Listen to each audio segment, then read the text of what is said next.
Let's get ready to rumble!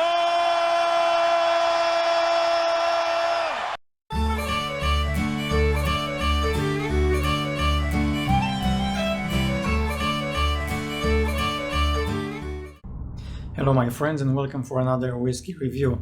I am Dan and this YouTube channel is mainly about whiskey, a different expression being reviewed every week. I will go through visual presentation, nose, taste, finish, give the whiskey a mark and share my impressions with you. And if you want to be up to date with my future reviews, don't forget to subscribe to this channel and touch the bell for notification. Last time I started a series of whiskey reviews that focus on some long gone brands, distilleries that have been lost over time, but whose profiles, tastes, notes have been brought back by the research team of the Lost Distillery Company. As I mentioned in the last episode dedicated to Dalarion Distillery, the company's team did a great research work, and by mixing single malts from today's distilleries, they recreated a modern profile of those long lost whiskies. Last time I talked about Dalarion, a Campbelltown region representative, and today it's Gerston's turn, which once lived in the Highland region right in the far north of Scotland. It is part of a series named Classic Selections of 7 whiskey names recreated by the Lost Distillery Company for us to enjoy, bottled at 43% ABV, at natural color and non-chill filtered. There is also a newer archivist selection, this series using in general older whiskies to create a different interpretation of the same distillery, bottled this time at 46% ABV.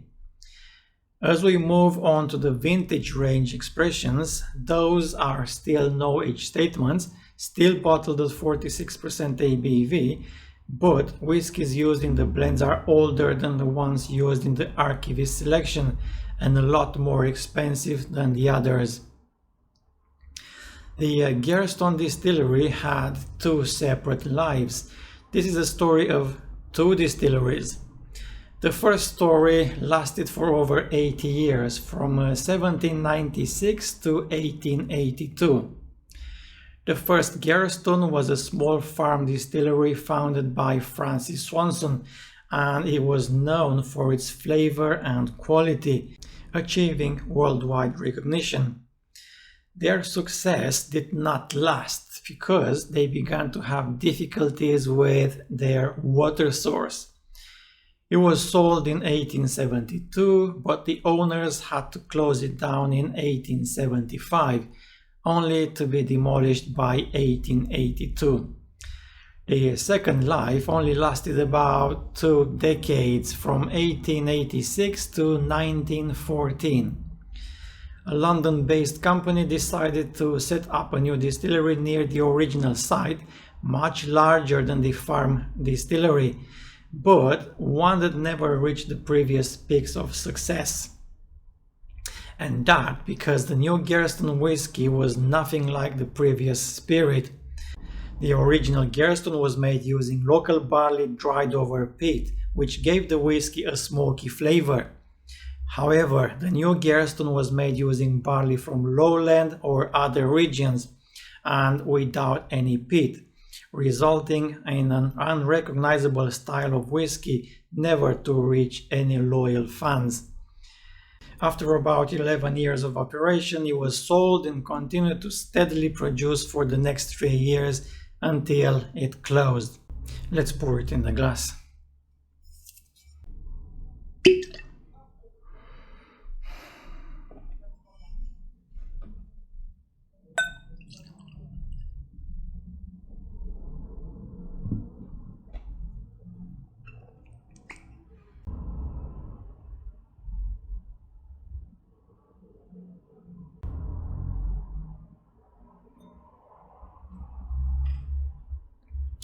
Very pale in color, golden straw, light color, but a good body.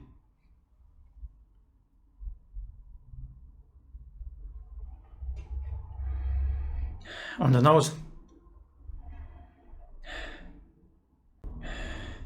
At the very beginning is a bit earthy but quite soft, and this note is disappearing pretty much straight away, so you could easily miss it. Then quite fresh with light citrus notes with toffee and oak. Some very light smoke, very gentle. Nothing to upset you. Salt minerals, then apples and pears, sugar-coated apples. And this is very nice, light smell, friendly, maybe a little bit too gentle. It's fruity, sweet, with a touch of sea breeze. It's not spectacular, but overall a very good smell. Let's give it a go on the palate.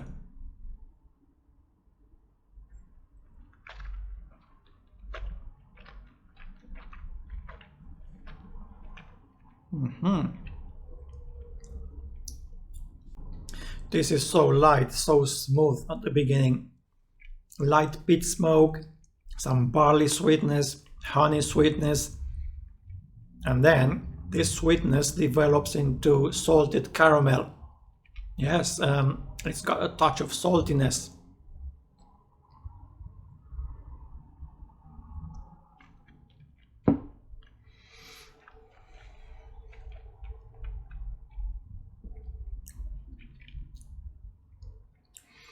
It's got a twist of fruitiness, baked apples, pears, then, like a whisper, some peat smoke again.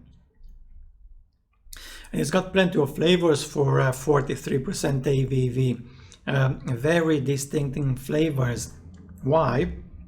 Because it's non-chill filtered.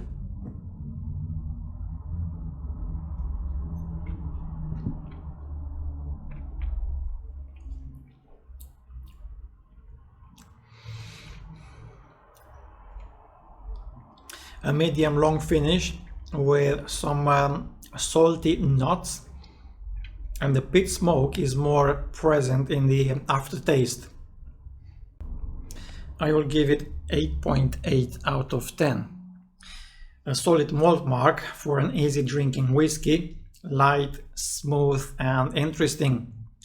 I personally believe this whiskey would benefit from a 46% ABV. But for the price we pay, I'm not going to moan about that. Is this the real taste of the Lost Gerston malt whiskey? Well, it could be, and if it is, Gerston was a very good whiskey indeed. Thank you for watching. Next whiskey review will be about... you'll find out next week. Slanjeva.